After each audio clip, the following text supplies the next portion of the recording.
ଦେଖନ୍ତୁ ସେ ଅନେକ କିଛି କଥା କରିବାକୁ ଯୋଜନା କରୁଛନ୍ତି। ମୁଁ ଖାଲି ଆମେ ଅପେକ୍ଷା କରୁଛୁ ସେ କ'ଣ କ'ଣ କରିବେ।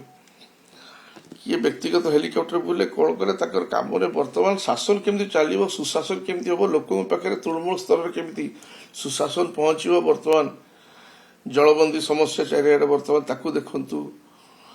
ବର୍ତ୍ତମାନ ରୋଷେଇ ଘର ଅବସ୍ଥା କହିଲେ ନ ସରେ, ତାକୁ ଦେଖନ୍ତୁ। ଅନେକ କିଛି ସମସ୍ୟା ଓଡ଼ିଶା ପାଇଁ ଅଛି। ବର୍ତ୍ତମାନ ଅନୁଦାନ ଆସିଛି। ବର୍ତ୍ତମାନ ସାରା ଭାରତ ବର୍ଷରେ ଓଡ଼ିଶା ଗରିବ ରାଜ୍ୟ ହିସାବରେ ସପ୍ତମ ନା ନବମ ସ୍ଥାନ କ'ଣ ଅଧିକ, ତ ତାକୁ କେମିତି ଉପରକୁ ତାର ମାନ କେମିତି ଉଠିବ ସେ କଥା ଦେଖନ୍ତୁ। ତେଣୁ ସେଇଟା ଦେଖନ୍ତୁ। ଡବଲ ଇଞ୍ଜିନ ସରକାର କହୁଥିଲେ, ଡବଲ ଇଞ୍ଜିନ କୋଉ ଭଳିଆ ଧୂଆଁ ବାହାର କରି ଗାଡ଼ି ଚାଲିବ, ତ ତା ବାବରେ ସେ ଦୃଷ୍ଟି ଦିଅନ୍ତୁ। ଏସବୁ ଜିନିଷ ଅଯଥା କଥାରେ ଆ ବାବଦରେ ତା ବାବଦରେ ସାରା କହିକି କିଏ ହେଲିକପ୍ଟର ବୁଲା କ'ଣ କଲା ସେଗୁଡ଼ା କହିକି ଲାଭ କ'ଣ ଅଛି। ଏସବୁ ଶସ୍ତା କଥାରେ ନିଜ ସମୟ ନଷ୍ଟ କରି ସାରା ଓଡ଼ିଶା ଅପେକ୍ଷା କରିଛି ଆପଣମାନଙ୍କର ସୁଶାସନ ଯେଉଁ ବାରମ୍ବାର ପ୍ରତ୍ୟେକ ଦିନ ଟିଭିରେ ଆସୁଛି। ଆପଣମାନଙ୍କର ସୁଶାସନ ଦେବେ ଆପଣମାନେ। ଆମେ ମଧ୍ୟ ଇଗେଲି ୱେଟ୍ କରିଛୁ, ଚାତକ ପରି ଚାହିଁ ବସିଛୁ ଆପଣମାନଙ୍କର ସୁଶାସନ ପରାକାଷ୍ଠା ଦେଖିବା ପାଇଁ। କିଏ କ'ଣ କହିଲା ଆମର ସେଥିରେ କି ଯାଏ ଆସେ ନାହିଁ। ଆଜି ଆପଣ ଗ୍ରାମାଞ୍ଚଳକୁ ଯାଆନ୍ତୁ। ମୁଁ ହେଉଛି ଡକ୍ଟର ଦାମୋଦର ରାଉତଙ୍କ ପୁଅ। ଏବେ ମୁଁ ରାଜନୀତି ଦେଖି ଆସୁଛି କୋଉ ମୂଳରୁ। ସରକାର ଅନୁଦାନ ଯେଉଁ ଦିଆଯାଏ ତା ଦେହରେ ଗୋଟେ ଗୋଟେ ମଠ ମନ୍ଦିର ପାଇଁ ଆଜ୍ଞା ବର୍ଷ ଲାଗିଯାଏ, ଗୋଟେ ପୋଲ ପାଇଁ ବର୍ଷ ଲାଗିଯାଏ ପଇସା ଆସିବା ପାଇଁ। କିନ୍ତୁ ଯେତେବେଳେ ପାଣ୍ଡିଆନ ବୁଲୁଥିଲେ, ଯେତେବେଳେ ଏମାନେ କହୁଛନ୍ତି ତ ଗାଁ ଗଣ୍ଡାରେ ଲୋକ ଯାହା ଡିମାଣ୍ଡ କଲେ 7-8 ଦିନ ଭିତରେ ତୁରନ୍ତ ପୂରଣ ହେଲା। ତାର ପ୍ରତିଫଳନ ପ୍ରତ୍ୟେକ ପଞ୍ଚାୟତ ପର୍ଯ୍ୟାୟ ଦେଖନ୍ତୁ। ମଠ ମନ୍ଦିର ରାସ୍ତାଘାଟ ସବୁ କିଛି ହେଇଛି ଏବଂ 7-8 ଦିନ ଭିତରେ ମାନ୍ୟବର ପୂର୍ବତନ ମୁଖ୍ୟମନ୍ତ୍ରୀ ନବୀନ ପଟ୍ଟନାୟକ କେମିତି ପୂରଣ କରୁଛନ୍ତି ଜଳ ଦେଖାଯାଉଛି। ପଞ୍ଚାୟତକୁ ଯାଆନ୍ତୁ। ଆଙ୍କ ପାଇଁ କାମ ଆମେ କୋଉଠି ବାକି ରଖିନୁ। ଲାଷ୍ଟ 6 ମାସ ଭିତରେ ମଧ୍ୟ ଇଲେକ୍ସନ ଥିଲା। 6 ମାସରେ ପୁଣି ଆଉ ଗୋଟେ ଅନୁଦାନ ଆସିଲା। ପ୍ରତ୍ୟେକ ନିର୍ବାଚନ ମଣ୍ଡଳୀକୁ 54 କିଲୋମିଟର ରାସ୍ତା ଦିଆହେଲା ଆର୍ଡି ମାଧ୍ୟମରେ। ତା ମଧ୍ୟ ପୂରଣ କଲୁ, ଯେତେବେଳେ ଗୋଟେ ରାସ୍ତା ବି ବାକି ନଥିଲା। କ'ଣ କହୁଛନ୍ତି ଏମାନେ? କାମ ହେଇନି। ଯାଆନ୍ତୁ ପଞ୍ଚାୟତରେ। ଏଠି ଭୁବନେଶ୍ୱର କହିବା ଅପେକ୍ଷା ପଞ୍ଚାୟତ ସେଟା କହିଲେ ଆଜ୍ଞା ଭଲ ଲାଗୁନି ଏଗୁଡ଼ା କହିବା ପାଇଁ।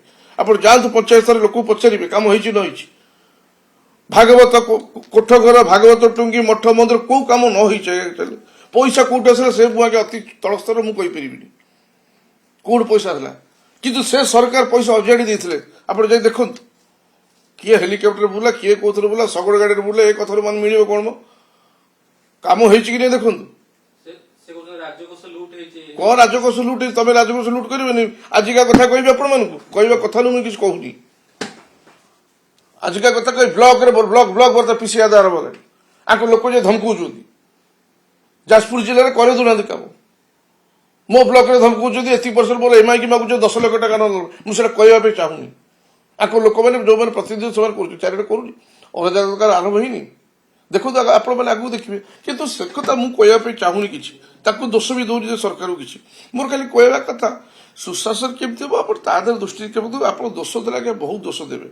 ଆମେ ଦୋଷ ଦେଲେ ମଧ୍ୟ ପରସ୍ପର ପ୍ରତି ଦୋଷାରୋପ କରିବା ଅପେକ୍ଷା ଓଡ଼ିଶା ଲୋକ କେମିତି ଅନେକ ଆଶା କରିଛନ୍ତି ଆପଣଠାରୁ, ମାନ୍ୟବର ମୁଖ୍ୟମନ୍ତ୍ରୀ ମୋହନ ମାଝୀଙ୍କ ଠାରୁ।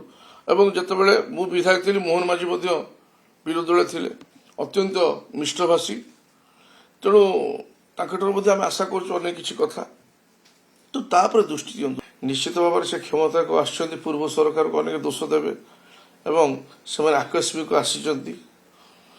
କିନ୍ତୁ ପୂର୍ବ ସରକାର ଏତେ ଦୁର୍ନୀତିଗ୍ରସ୍ତ ଥିଲେ ତା ଦୀର୍ଘ ବର୍ଷ ଶାସନ କଲେ କେମିତି, ଏଇଟା କଥା। ତେଣୁ ସେମାନେ କିଭଳି କ୍ଷମତାକୁ ଆସୁଛନ୍ତି ସେଟା ସେମାନେ ମଧ୍ୟ ଜାଣିଛନ୍ତି, ମୁଁ ମଧ୍ୟ ଜାଣିଛି, ସମସ୍ତେ ଜାଣିଛନ୍ତି। ତା ପଛରେ କ'ଣ କାରସାଦି ହେଇଛି, କେମିତି କୋଉ ପ୍ରକାର ଆସିଛନ୍ତି ସବୁ ସେ ଜାଣିଛନ୍ତି।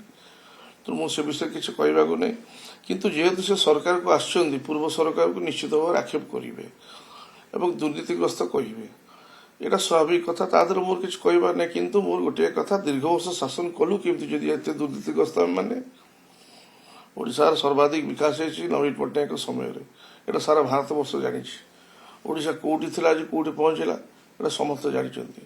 କାଲି ମୋତେ କିଛି ଲୋକ କହିଲେ, ମୋର ସାଙ୍ଗ କିଛି ବନ୍ଧୁ ଦିଲ୍ଲୀରୁ ଫୋନ୍ କରିଥିଲେ, କହିଲେ ଆଜି ଯଦି ଭାରତ ବର୍ଷ ଅଲିମ୍ପିକରେ ହକିର ଯେଉଁ ସମ୍ମାନ ପାଇଛି ସେ ସମ୍ମାନ ଶ୍ରେୟ ଯିବ ନବୀନ ପଟ୍ଟନାୟକ। ମୁଁ ନିଶ୍ଚିତ ଭାବରେ ଯେତେବେଳେ ସାରା ଦୁନିଆରେ ହକିକୁ କିଏ ପଚାରୁନଥିଲେ, କ୍ରିକେଟ ପାଗଳ ଦୁନିଆରେ ସମସ୍ତେ କ୍ରିକେଟ ସେ ସମୟରେ ସହଯୋଗର ହାତ ବଢ଼େଇଥିଲେ ନବୀନ ପଟ୍ଟନାୟକ।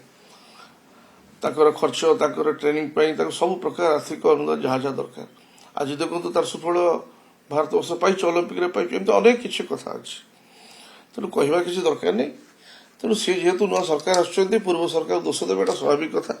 ତେଣୁ ତା ଦେହରେ ଏତେ ବ୍ୟତିବ୍ୟସ୍ତ ହବାର କିଛି ନାହିଁ।